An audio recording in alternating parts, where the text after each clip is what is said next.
Bicara mengenai, eee, katakanlah cash cost yang ada untuk setiap perusahaan.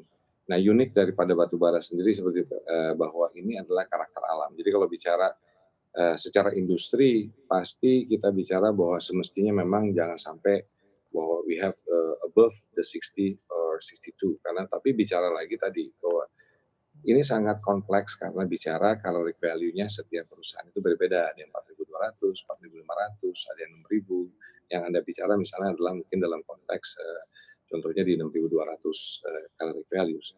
Yang di mana untuk Indica sendiri adalah contohnya we are trading at, 4.200, 4.500, caloric value ya. Nah, jadi kalau melihat itu setiap karakteristik akan berbeda, cash cost akan berbeda. Tapi of course yang di sini adalah tambah turunnya harga, di sini akan the falling down daripada setiap perusahaan. Nah, ini yang memang harus kita jaga secara industri. Jadi harapan kita adalah bahwa memang tidak akan, jatuh sekali, harga daripada bara pada saat ini. Namun mesti dilihat juga bahwa tantangan yang ada sekarang ini selain daripada batu bara, harga minyak juga sekarang rendah.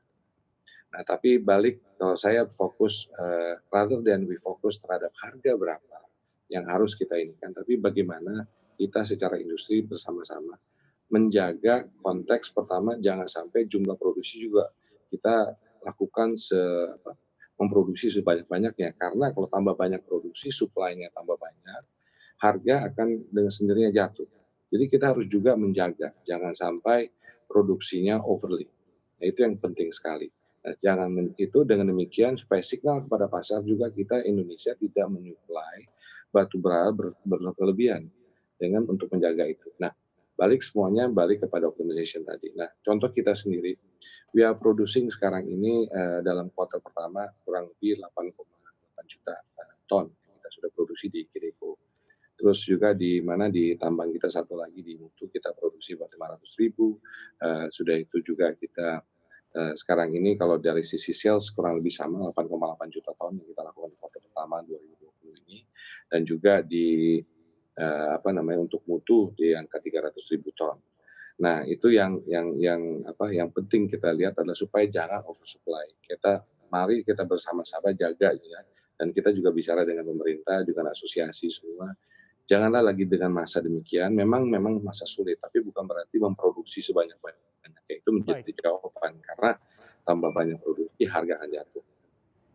dijaga jangan sampai Eee, oversupply. Pak Arsyad, menurut Anda seberapa muluk-mulukkah kalau kita berharap meskipun kita tidak oversupply, tetapi global demand-nya pun juga sudah sangat terdisrupsi banyak dengan adanya COVID-19 ini, masih ada ruang penyerapan lah paling tidak untuk batu bara yang bisa kita hasilkan.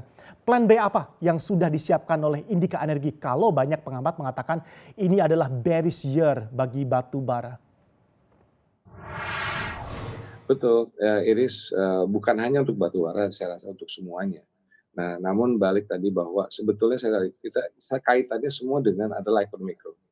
Nah, sekarang ini kalau kita bicara bagaimana, kita mesti bicara melihat bagaimana bekerja sama antara power plant providers dan juga dengan industri batu bara. Di sini memang kerjasama yang harus lebih erat. Karena pada posisi sekarang ini juga, power plant providers di dunia ini sekarang ini juga mempunyai, dampak yang sangat besar, yaitu karena apa? Karena adanya, kurangnya permintaan listrik karena industri yang masih ini. Nah, di sisi ini kita, sangat bererat bekerja sama dengan power providers mengatakan bagaimana kita tidak boleh saling, dalam hal ini nggak bisa saling mati, mesti dua-duanya hidup. Bagaimana untuk hidup itu, kita bicara bagaimana pricing supaya tadi dikatakan ke depannya ini we can live together.